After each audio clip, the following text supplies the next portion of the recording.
Perkenalkan, nama saya Alfred Limowa dari Bisnis dan Digitalisasi kelas G. Jadi di sini saya akan menjelaskan company profile PT Temposcan Pacific, nama perusahaan yang kita ambil. Jadi perusahaan PT Temposcan ini dia itu merupakan bagian dari kelompok usaha swasta nasional Grup Tempo, dan juga dia memulai usahanya di bagian produk farmasi itu sejak tahun 1953. Dan juga dia dibentuk itu melalui proses restrukturisasi pada tahun 1991. Dan semula perusahaan ini namanya itu bukan PT Temposcan, akan tetapi namanya itu PT Scanclim, yang pada tahun 1970 itu dia memulai kegiatan komersialnya di bidang produk farmasi itu dalam skala yang cukup besar. Dan juga dia tuh di Jakarta itu beralamat di Temposcan Tower lantai 16 di Jakarta, Indonesia. Dan dia mempunyai pegawai maksudnya sebanyak 5.510 orang. Dan juga PT Temposcan ini mempunyai 4 divisi inti, yaitu divisi farmasi, divisi produk konsumen, divisi manufaktur, divisi distribusi. Dan PT Temposcan ini itu mempunyai penghargaan yang cukup banyak. Tetapi saya akan mengambil 3 penghargaan utama yang dia dapat. Yang pertama ada Top Brand Award Top Brand Award. Yang kedua ada Indonesian Original Brand. Yang ketiga ada Top Brand for Kids. Dan juga PT Temposcan Pacific ini dia tuh ada menganut nilai-nilai yang dia pegang teguh. Yang pertama tuh ada nilai-nilai kejujuran, yang kedua ada nilai kesetaraan, yang ketiga ada nilai bermanfaat, yang keempat ada tanggung jawab, yang kelima ada nilai kerja keras. Ya, selanjutnya saya akan menjelaskan tentang manajemen pemasaran. Nah, jadi di PT Temposcan ini, dia tuh mempunyai produk yang didistribusikan secara luas melalui jalur perdagangan modern dan juga tradisional di seluruh Indonesia dan di beberapa mancanegara. Nah, dan juga si PT Temposcan ini yang memegang peranan inti itu tuh ada di divisi distribusi, karena divisi distribusi itu tuh memegang divisi manufaktur dan juga divisi marketing. Nah, divisi ini tuh sudah melayani ada 49 cabang di Indonesia. Nah, contohnya tuh ada Channel Pharma, ada Modern Trade dan juga General Trade. Dan juga si perusahaan ini itu mendistribusikan dan memasarkan produk-produknya itu kan ke mancanegara seperti yang saya bilang tadi. Itu tuh ada di RT Beauty Care yang ada di Thai Tower, terus ada International Beauty Product yang ada di Thai Tower juga, dan juga yang ketiga ada di Temposcan Pacific Filipina, dan juga ada yang di terakhir tuh ada di Temposcan Pacific Malaysia. Sekian manajemen pemasaran yang saya sampaikan. Terima kasih. Halo, nama saya Raihan. Saya berasal dari kelas bisnis digital kelas G. Di sini saya akan mempresentasikan tentang pastel analisis dari kelompok saya. Kelompok saya menganalisis tentang perusahaan PT Temposcan. Nah, pastel analisis sendiri itu singkatan dari politik, ekonomi, terus sosial, teknologi, environmental, dan legal. Nah, di politik yang saya analisis dari kelompok saya, penurunan ekonomi di berbagai bidang dikarenakan pandemi. Apalagi sekarang perusahaan banyak yang bangkrut. Dikarenakan itu banyak eh, pencegahan termasuk pemerintah. Pemerintah membantu dengan cara bunga seperti pinjaman dimurahkan, pembinaan usaha, dan perluas akses pasar dan lain-lain. Dan habis itu ekonomi. Ekonomi sendiri, PT Temposcan pada tahun 2018 sampai 2019 mengalami kenaikan pendapatan. Pada tahun 2018 mendapatkan pendapatan sekitar 10 M dan mendapat bersih sekitar 512 juta. Dan 2019 lebih tepatnya 512 juta 28,8. Dan pada 2019 mendapatkan pendapatan sebesar total 10 M lebih 222 juta 454,7 dan mendapatkan bersih sebanyak 554.263 juta. Dan habis itu kita ke bidang sosial. Bidang sosial sendiri Temposcan mengadakan program Indonesia Tersenyum yang direposisi menjadi program wujudkan generasi Indonesia bergizi dan sehat yang diawali dengan kegiatan di wilayah Jawa Barat dan Banten. Dan setelah itu ada teknologi. Teknologi sendiri, Temposcan Group telah menjalankan sistem SAP sejak 2003, dan modul yang diimplementasikan adalah Sales Distribution Material Management, Barcode Enable Warehouse Management, Finance and Controlling, dan Business Warehouse. Dan habis itu environmental, scan, environmental. Keselamatan, keamanan, kesehatan, dan perlindungan lingkungan adalah bagian terpadu dari operasi Temposcan. Itu yang saya ambil dari website langsung Temposcan. Mereka mengatakan tersebut. Dan yang terakhir tuh ada legal. Legal yang saya ambil dari poin-poin yang saya anut, anggota direksi diangkat dan diberhentikan oleh RUPS sesuai anggaran dasar perseroan, dan menjadikan seperti perusahaan tersebut mematuhi pemerintah dan peraturan yang di negara ini. Makanya saya bilang dengan cara seperti ini, saya bilang perusahaan tersebut legal dan bisa menjadi perusahaan yang maju. Lalu saya akan melanjutkan presentasi ke manajemen modal Insani. Di sini ada beberapa poin dari tahun per tahun. Pada bulan Juni 1994, Temposcan telah menyelesaikan penawaran 17.500.000 sahamnya kepada publik.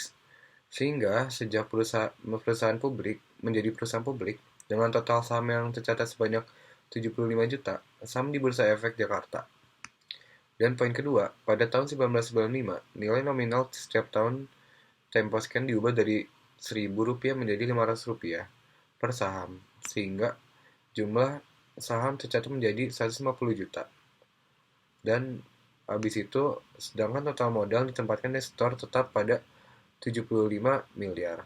Dan poin ketiga, pada tahun 1998, melalui proses right issue Temposcan telah menawarkan tambahan 300 juta saham sehingga jumlah saham tercatat meningkat menjadi 450 miliar saham. Sehingga total modal ditempatkan dan di store menjadi 275 miliar.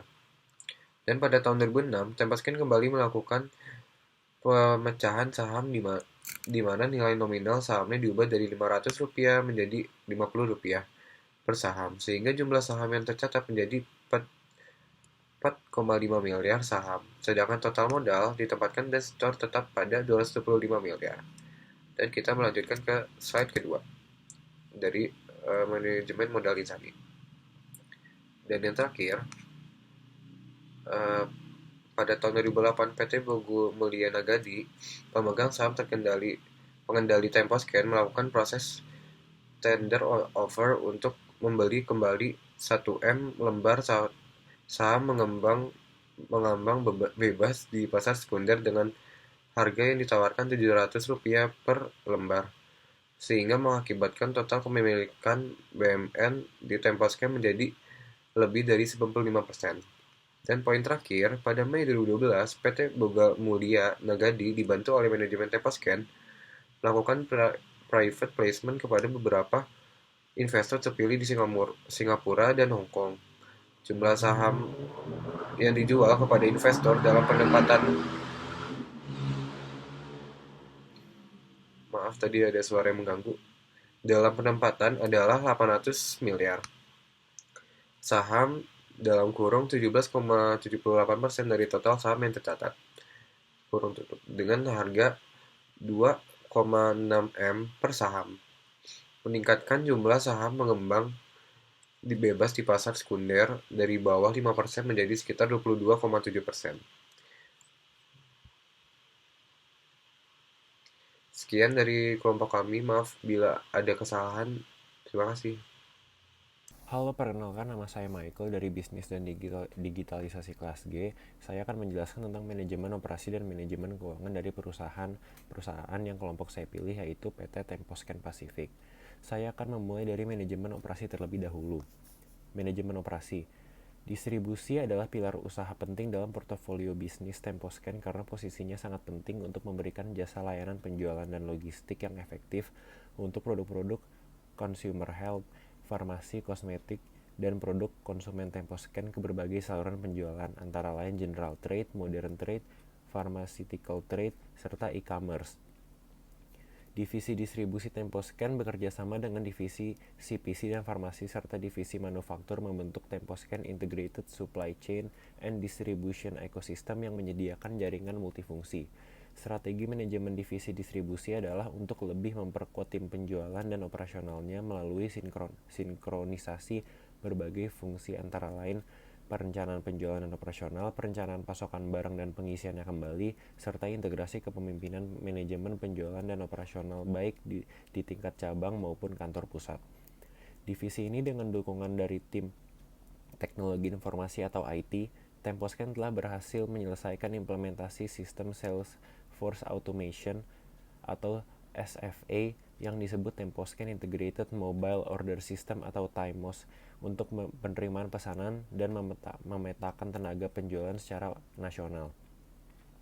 Di tahun 2019, divisi distribusi telah sepenuhnya menggunakan sistem Distribution Requirement Planning atau DRP yang berjalan pada platform optimisasi Integrated Business Planning atau IBP SAP berbasis cloud yang telah berjalan sejak tahun 2018. Divisi ini memiliki dan mengoperasikan armada pengangkutan yang secara total terdiri dari 415 truk termasuk truk yang dioperasikan oleh unit transportasi PT Tempo Kereta Mas untuk melayani jalur angkut dan pengiriman retail secara nasional yang bermitra dengan lebih dari 40 vendor transportasi eksternal untuk mendukung kebutuhan pengirimnya. Temposcan melanjutkan upaya sertifikasi CDOB oleh BPOM atau Badan Pengawasan Obat dan Makanan Nasional Indonesia sehingga di tahun 2019 divisi ini telah memperoleh 53 sertifikat CDOB untuk non-produk farmasi CCP dan 36 sertifikat untuk produk farmasi CCP. Divisi distribusi Temposcan yang meningkat sebesar 4,7% seperti dijelaskan di atas. Laba bruto divisi ini juga naik sebesar 5,7% dan berjumlah 578,6 miliar sehingga divisi ini mencatat margin laba bruto sebesar 12,9% pada tahun 2019 atau sedikit lebih tinggi dibandingkan dengan margin laba bruto pada tahun lalu sebesar 12,8%. Selanjutnya saya akan menjelaskan tentang manajemen keuangan. Pada tahun 2019, PT Temposcan Pacific mengalami ketidakpastian kondisi keuangan saat Indonesia menjalani pemilihan legislatif dan pemilihan presiden. Tetapi pada akhirnya kondisi politik menjadi lebih tenang setelah Presiden Joko Widodo dinyatakan sebagai pemenang dan dilantik kembali sebagai Presiden Republik Indonesia. Kondisi ekonomi Indonesia kurang baik hingga akhir tahun 2019. Pertumbuhan ekonomi Indonesia tahun 2019 yaitu 5,02%, yaitu masih di bawah proyeksi awal pertumbuhan ekonomi 2019 yaitu 5,3% dan juga di bawah pertumbuhan ekonomi tahun 2018 yaitu 5,17%. Pertumbuhan ekonomi Indonesia tersebut dibayang-bayangi oleh beberapa tantangan tahun 2019, diantaranya perang dagang antara Amerika Serikat dengan Cina. Bank Indonesia mengubah kebijakan moneter dan beberapa kali menurunkan suku bunga BI selama 2019. Tingkat perubahan kebijakan tersebut juga sejalan dengan tren penurunan tingkat inflasi yang menurun menjadi 2,7% pada kuartal keempat tahun 2019 dibandingkan dengan tingkat inflasi sebesar 3,4% pada kuartal ketiga tahun 2019. Temposcan berhasil mengakhiri kinerja tahun fiskal 2019 dengan penjualan neto yang meningkat secara positif sebesar 9% dari tahun sebelumnya dan berjumlah 10 miliar 993,8 juta, di mana kinerja penjualan neto tersebut lebih tinggi secara signifikan dibandingkan dengan pertumbuhan penjualan neto pada 2018 yang hanya 5,5%. Karena peningkatan Temposcan dari laba neto, net operating cycle, laba operasional, dan lain-lain, Temposcan memperkuat nilai tukar rupiah dan kemampuan Temposcan untuk mengelola kenaikan biaya produksi selama tahun 2019.